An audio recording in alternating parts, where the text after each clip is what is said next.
Bonjour et bienvenue à ce nouvel atelier proposé par le Centre culturel canadien à Paris. Donc vous êtes habitués maintenant, je vous invite directement à aller télécharger les 3 documents dont nous aurons besoin aujourd'hui.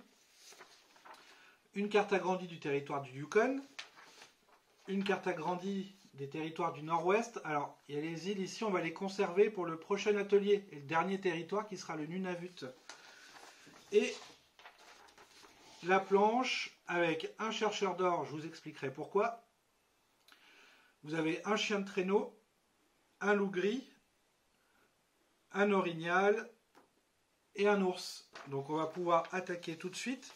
Donc les territoires dont on parle sont au nord des deux dernières provinces qu'on avait vues, donc la Colombie-Britannique et l'Alberta.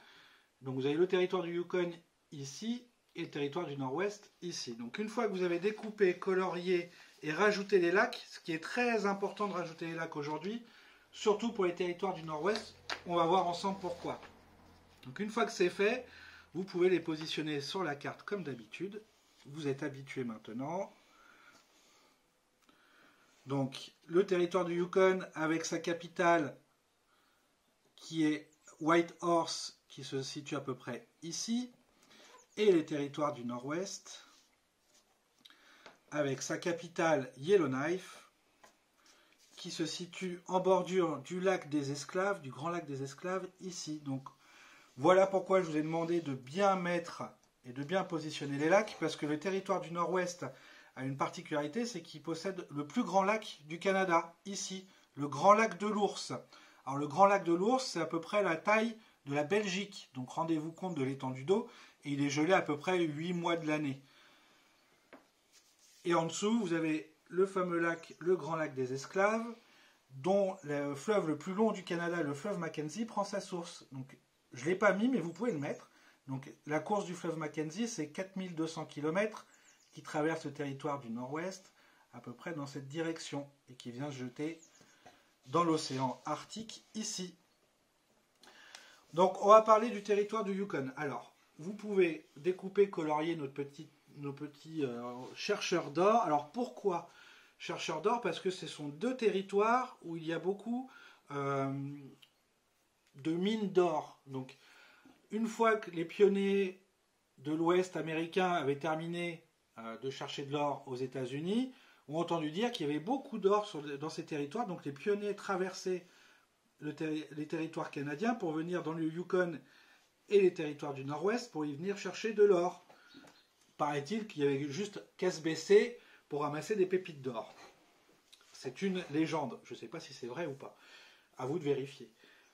Autre particularité du Yukon, du territoire du Yukon, qui est très montagneux, donc ce sont deux territoires très sauvages, puisqu'au niveau de la population, on est à peu près à 40 000 habitants pour chaque territoire. Donc pour vous dire, ce sont surtout des grandes étendues vierges de toute population.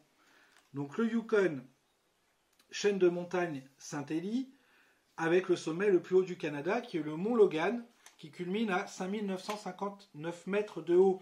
Donc c'est quand même beaucoup plus haut que notre Mont Blanc à nous, de plus d'1 kilomètre, donc c'est très haut. Il y a aussi une autre montagne qui sépare les deux territoires, qui est les monts Mackenzie, voilà ici, avec son point culminant, qui est le mont Nirvana. Ça ne s'invente pas. Le mont Nirvana.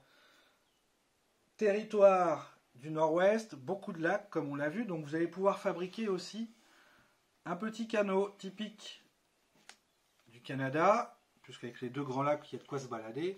Donc vous prenez un rouleau de papier toilette que vous coupez en deux, et vous allez utiliser la hauteur pour fabriquer votre petit canoë. Donc avec une agrafe, vous le pliez en deux, avec une agrafeuse vous venez agrafer les deux coins ici, ou avec de la colle, et puis vous allez faire en sorte de fabriquer un petit canot. Hop, comme ça. Donc au milieu, vous pouvez mettre des bâtons de glace ou des cure-dents pour bien le faire tenir. Et puis vous obtiendrez, voilà, le petit canot que j'ai fait. Donc vous pouvez le mettre sur le territoire du Nord-Ouest. Et après, au niveau de la faune. Alors, là, comme on l'a dit tout à l'heure, ce sont des grandes étendues sauvages. Donc il y a beaucoup de forêts. On parle de forêt boréale. Hop. Voilà, donc exploitation des forêts. comme ceci et comme cela. Et puis vous pourrez noter que le nord de chaque province, j'ai mis du coton. Alors pourquoi? Parce que c'est la limite du cercle polaire. Donc ce sont deux territoires où le cercle polaire vient manger dessus. J'ai mis du coton pour faire la neige. Alors c'est pas tout le temps enneigé, hein, c'est surtout de la toundra, mais vous pouvez y mettre du coton pour bien symboliser le cercle polaire. Au niveau des animaux, donc il y a beaucoup d'étendues. On va pouvoir y mettre le loup gris. Alors on va le mettre sur le territoire du Yukon. Hop, très présent. L'ours noir ou l'ours brun. Donc on va pouvoir le positionner. Allez, on va le mettre dans les territoires du nord-ouest. Vous avez aussi, comme on a vu tout à l'heure, l'orignal très présent dans ces grandes étendues de forêt, avec très peu d'animaux. Et c'est aussi des grands territoires que l'on peut parcourir en chien de traîneau. Donc on va décaler le petit sapin pour pouvoir positionner le chien de traîneau. Et voilà, nous avons fait le tour de nos deux premiers territoires.